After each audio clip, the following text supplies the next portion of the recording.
तिसऱ्या टप्प्यातील निवडणूक प्रचाराच्या तोफा आज अखेर थंडावल्या। एकमेकांवर आरोप प्रत्यारोप करत सातारचा प्रचार पोहोचला होता शेगेला। खासदार उदयनराजे भोसले आणि आमदार शशिकांत शिंदे यांच्यातच साताऱ्यात प्रमुख लढत। गेल्या 1 महिन्यापासून साताऱ्यातील प्रचार आरोप प्रत्यारोपाच्या जोरावर अक्षरशः शेगेला पोहोचला होता। एकमेकांवर भ्रष्टाचाराचे आरोप करून प्रत्येक उमेदवाराने आपणच सातारच्या लोकसभेचा कसा विकास करू याबद्दलची भूमिका मांडत प्रचार सुरू ठेवला होता।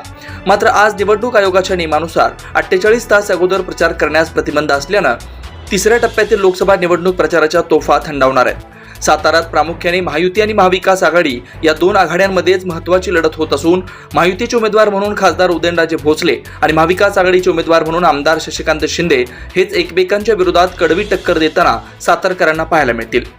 त्यामुळे आता या दोघांपैकी कोण सातारचा खासदार होणार त्यासाठी 7 मे रोजी या 2 उमेदवारांचं भवितव्य ईव्हीएम मशीनमध्ये पेटीबंद होणार आहे। त्यामुळे त्या 2 दिवसात सातारकर कोणता विचार करून 7 मेला मतदान करणार याकडे सर्वांचं लक्ष लागून राहिलंय।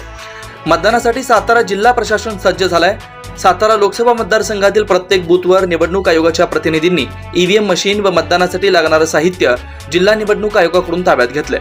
5 तारखेच्या संध्याकाळपासून निवडणूक आयोगानं नेमून दिलेले प्रतिनिधी आपली कामगिरी बजावण्यासाठी मतदान बूथवर रवाना होणार आहेत। निवडणूक काळामध्ये कोणताही अनुचित प्रकार घडू नये यासाठी पोलीस प्रशासनाने देखील चोख बंदोबस्त ठेवलाय।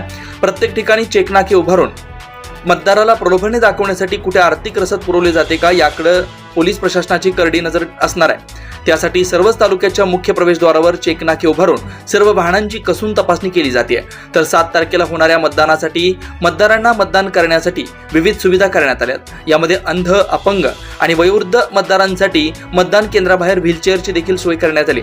येत्या 7 तारखेला सातारकर किती टक्के मतदान करणार आणि कोणाच्या पारड्यामध्ये आपलं बहुमूल्य मतदान देऊन सातारच्या विकासासाठी कोणत्या उमेदवाराला लोकसभेत पाठवणार हे येत्या 4 जूनला होणाऱ्या मतमोजणी दिवशी कळणार आहे।